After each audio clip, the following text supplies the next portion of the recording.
Pagpatuman sang wage increase sa mga minimum wage earners magaresulta sa pagpatay sa mga magagmay nga negosyo suno sa mga negosyante. Iloilo Business Club mag-aapela sa saka sweldo. Yaring balita nga atong gintutukan.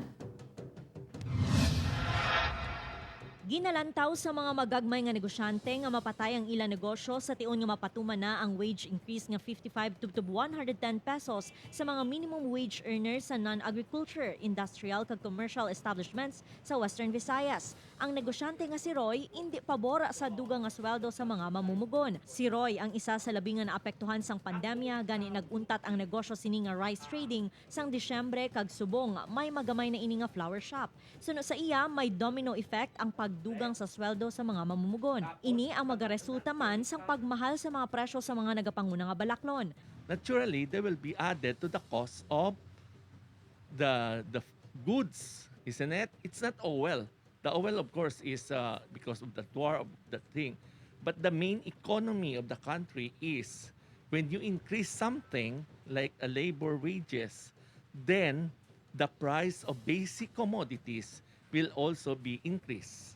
It's not disadvantage with the businessman. It's a disadvantage to all. Nagpabutyag naman sang pagpamatok ang Iloilo Business Club sa pag-aproba sang minimum wage increase. Inibangod wala pa makarecover ang business sector sa COVID-19 pandemic. Suno sa IBC, tuman kadako ang saka halin sa 13%, nagdangat ang wage increase sa 35%.